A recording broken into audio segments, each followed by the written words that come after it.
And of course, welcome back. This is Michael, and you're listening to the Influencers Club. And this is the beginning steps to actually starting your own podcast. We're trying to show different techniques along with a little bit of a rant out there. There's definite reason for me doing what I'm doing, and I'm going to give this reason out there for actually starting the way I am with this particular podcast. And it is that in most cases, what some people won't tell you when they're building your professionally built podcast is that it may actually take up to 6 months for you to get found on different databases. Are the ones that we are usually found on, of course, iHeartRadio, iTunes, and Google Play. And they're probably about three of the biggest. Now, yes, we do use a specialized app that helps us with software and things like that. It helps us actually get around some of these things with being found, but ultimately, they're not really going to start looking at you or making you very searchable until you hit a certain number of episodes, and it usually takes about 6 months for you to get there. There is another way around that, and our secret is, of course, backfilling. So while we're building out your professional intros and outros, we actually do some other work techniques to make other things happen, so that by the time you go live with your very first episode, the iTunes, iHeart, and Google Play are ready to pick you straight up. So at this point, with this particular podcast, we probably don't have enough stuff in there to actually be searchable. But by the time this does actually become searchable, everybody will start to figure out our secrets. Which really aren't that big of secrets. It's just that people just don't talk about them. So, but today's episode is really about and around that successful mindset. And believing that you can do it without limitations becomes really important. I have some friends out there that and collaborators that they actually teach this through what's called neurolinguistic programming.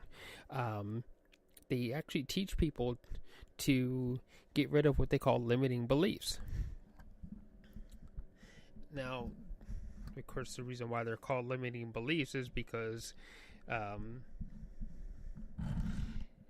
you honestly believe that you can't get around this.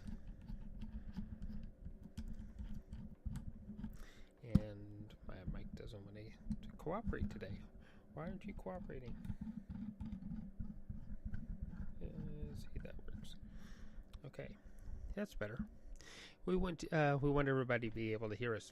So a successful mindset is one that you believe that there are no limitations. You believe that you can reach beyond what people usually say are limitations. And I've been at this whole limiting belief thing so long that it's really hard for me to come up with one, to think of one that's off the top of my head. But anything that you might say that would lead to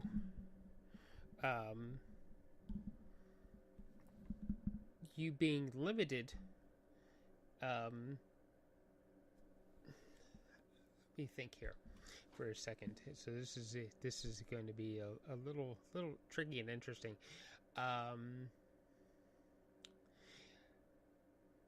Okay, here's one. Have you ever heard anyone say that, oh, the rich keep getting richer and the poor keep getting poorer? Meaning that no matter how hard you try, that if you didn't start off with money in your pocket to begin with, that it's not possible for you to ever succeed as a business owner. Or some people, now see, I got a couple going in my head. Some people, to extrapolate off of that, some people might say, "Oh, I'll do that when the lottery when I win the lottery."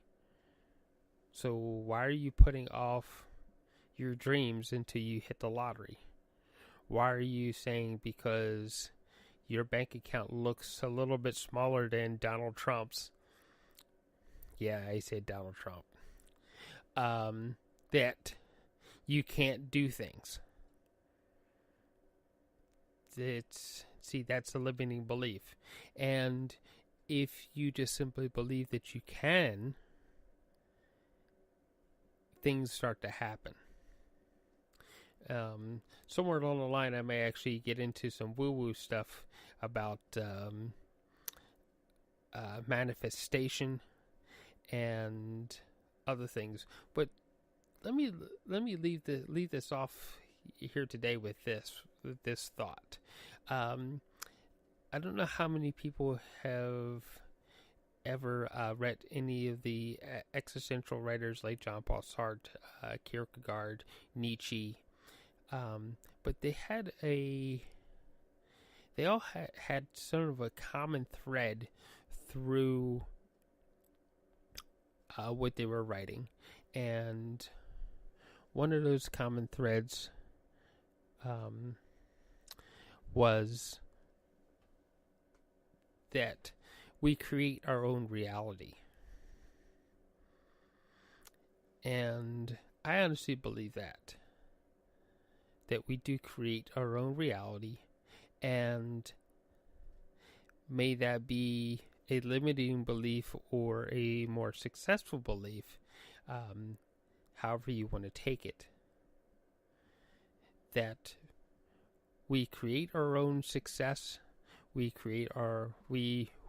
dream up our own reality, and the things that happen to us, that they happen to us because we actually put these things into place. Somehow or another, we put everything that happens to us in place in our lives. So if your life is filled with happiness, it's probably because you're grateful about everything that ever actually happened to you. If your life is filled with pain and grief, it's probably because of your point of view. Okay, there's some if-thens to that, because grief also turns out to be a process of how we actually leave things behind and move forward with change. There is a process to that. So anyway, that's where we're going to leave it today. Is the mindset of the successful person believes they can, and finds ways to see how they can continue to can, and they don't focus on what they can't. Focus on what you can, and you will succeed. So with that, I'm going to bring one of our favorite singers back, Emma from Reed. All right, bye for now.